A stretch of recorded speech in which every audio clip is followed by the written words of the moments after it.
First comment for me before I start to answer this question about the difference between Islam and the Islamists, because this is a big problem. I am a Muslim, I'm wearing hijab, and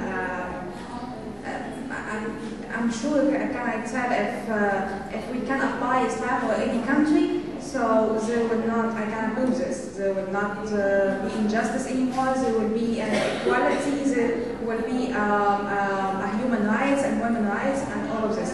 But Islamists, especially in Egypt and Tunisia, they are misunderstand Islam and misuse it.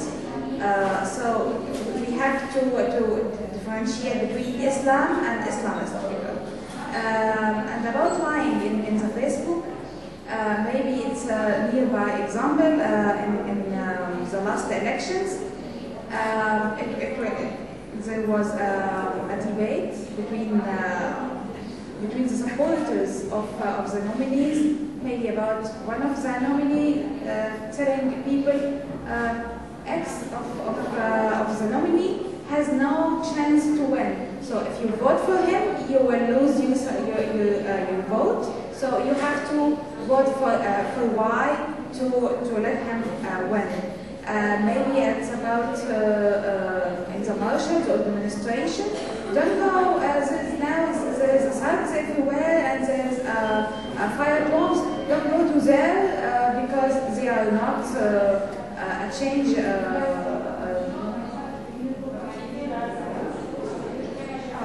Asking for change, and it's not a peace or a non-violent demonstration. They are just outlaw activists.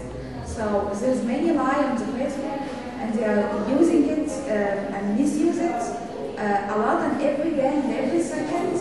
And this is a big problem now in Egypt in our revolution. So we are trying to find a way to solve this. In fact, what I'm always trying to say is that there is fundamentals, there is classical fundamentals which will never change. Internet or not internet, there is some fundamentals. Goebbels said in 1939, I think, Goebbels, who was the minister of propaganda of Hitler, he said, lie, lie, lie, lie, repeat the lie, it will become true. That's it.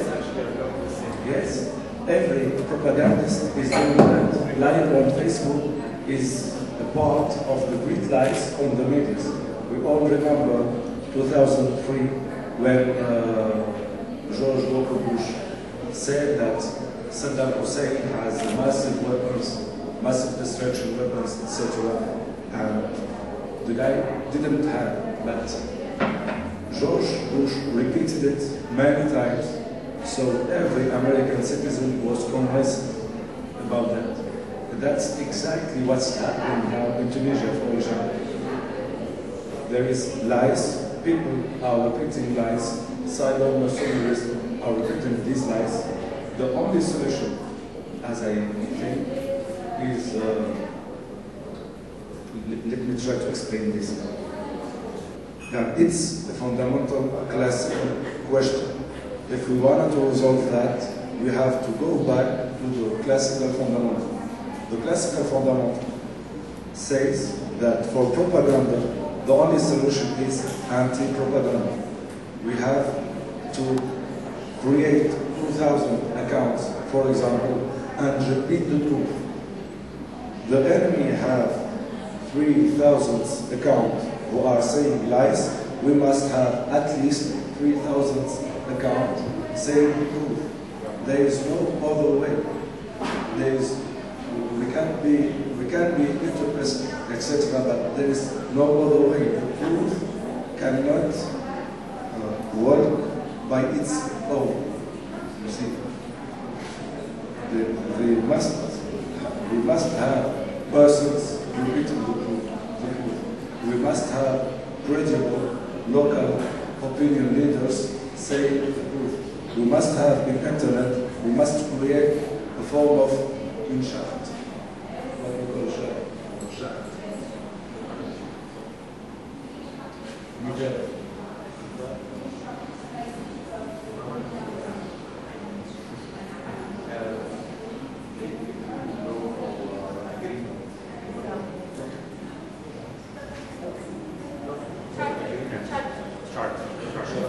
We must write a charter of the ethics of internet. We must create levels for the ontology and ethics of internet.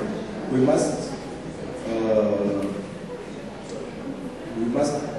must distinguish between liars and people who are saying the truth. For me, that's the only solution. Facebook will reach soon 1 billion users. Now there are more than 900 million users. So imagine, like in real life, we're talking about a country 4 billion people, right? Imagine about a country 1 billion people. You're gonna find people who lie, find people who tell the truth, find people who are bad, some people are good. So Facebook is the same, and any other online platform is the same. You can find a lot of good people, a lot of bad people. But the main problem that we have in our region is we don't have access to information. So like if you want to say something to prove that the government decision is wrong, you might not have the access to the document to prove your point. Sometimes you might do it illegally to get this document, but most of the time, especially if it's a tough time, you can't. And that's really, in my opinion, one of the main challenges that we have to prove that we're right, or for other people to prove that we're wrong. And that's why there's a lot of propaganda that's being used. This is the first point. The second point I want to mention quickly is that creating fake accounts is not really easy to manage. Like, I have my own personal account. It's really hard to follow up everything. Like, imagine if somebody wants to create a few thousand fake accounts. And not only that, if you don't have any friends or any like on your page, no one would listen to you. So like government are investing in a very smarter way, and it's happening, I think, in Tunis and Egypt and Syria and all the country, I'm sure Georgia. But like investing in journalists, famous journalists, they're investing in influencers online, they pay salaries. There's like a lot of system that's happening behind the scene, under the tables, that not a lot of people know about. I'm not sure about Georgia because the corruption is very low, but in the Arab region, I think it's happening a lot.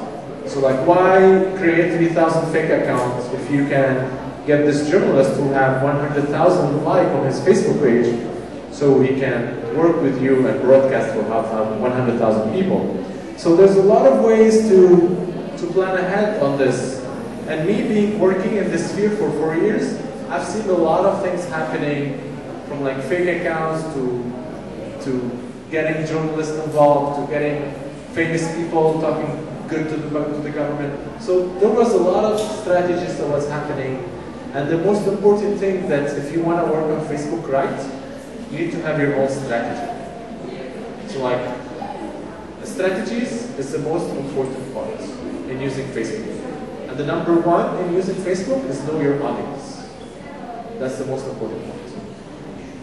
So that's it. And you were talking about like your government employing journalists, like, well, that's something else, you know, like you're talking about. Here, what I'm talking about is the robots, you know, like robots are working, and that, because this could be effective. What you're talking about, if you're like sort of paying journalists to disseminate, very effective. What I was talking about is just hiring a robot who's going to praise every move you're going to do. It doesn't mean anything. I mean, it doesn't give you anything.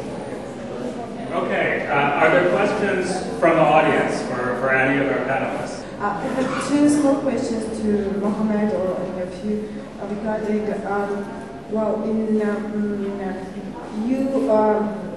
you said that internet is kind of a channel of truth in your countries and in Arab-speaking countries. Does it mean that do you have any statistics basically on increase of internet users after Arab-speaking events? And the next question is, we all know that in Iran, and basically we don't have people from Iran, bloggers from Iran, but I presume have a lot to tell about. But in Iran, the government literally restricts the use of Facebook, for example. Does anything happens, anything like that happens in So talking about the internet penetration, I'm going to give an example, like few examples to show, and I like to compare Facebook to internet penetration. For example, in Lebanon, we have around 25% of internet penetration in the country. And it's a 4 million country, 4 million people country, just a little bit like Georgia. But Facebook penetration is 30%. So like we have more Facebook users than internet penetration in the country. Because of course, a lot of people have dual accounts, a lot of people come from abroad, so it's a mixed combination. But it shows how Facebook is really increasing. And we actually produced just now, a few months ago, a guide on Facebook, how to use Facebook pages strategically. And we aggregated a lot of numbers about Facebook users in the Arab region. It's really increasing a lot. In Egypt, for example, there 1/3 of the Facebook users in the Arab region are Egyptians. I mean, of course, it's not really weird because Egypt itself is like 90 million people, 80 or 90, like I did 90. Now it's 90 million. So soon it might be different. Okay, so there's like 90 million people in Egypt, and internet penetration in Egypt was 12%. That was like a year ago. I'm sure after the revolution it increased. I don't have the updated number. But Facebook is really like increased 3 or 4 times minimum in Egypt. I honestly, I don't have the number in my head, but I have everything on a Facebook page guide that we produced. It has all the number. It was in Arabic, now we're doing it in English, and I would love to send you guys for Europe House the guide. Your second question was about Iran and they're monitoring the internet and if this is happening in their region. Of course it's happening a lot. In Tunis, for example, there was a lot of website that was banned. There was a lot of monitoring of internet. Even like using Gmail was sometimes, well, I heard a couple of stories like the government were able to enter into Gmail and change the subject of the Gmail that was sent to another person. So like if you're sending to a person, let's meet at lunch in this place and let's discuss this and this. So the government will say, okay, let's maybe call this guy nearby place. So they can change the address and tell him, come to this place, and you think the other person sent him the email. Or was that sophisticated in Tunis before the revolution?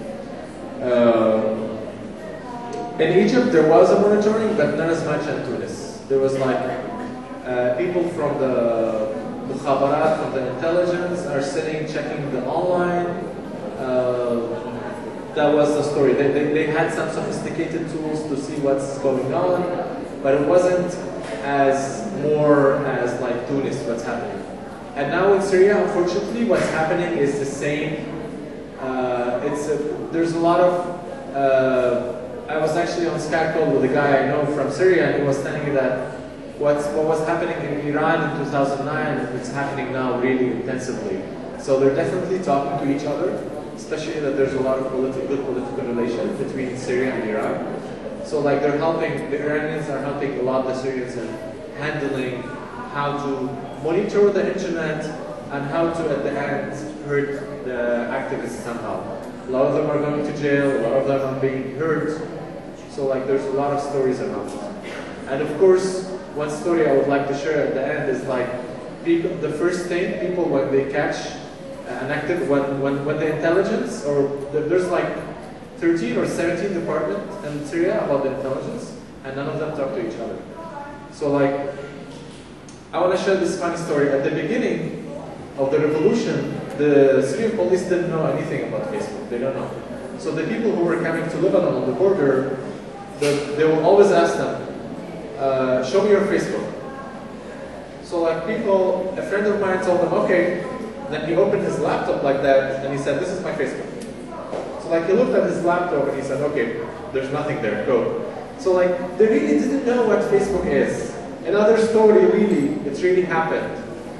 They attacked one activist house, and they were trying to search about his Facebook in the drawer, in the closet. Where's your Facebook? Tell us now.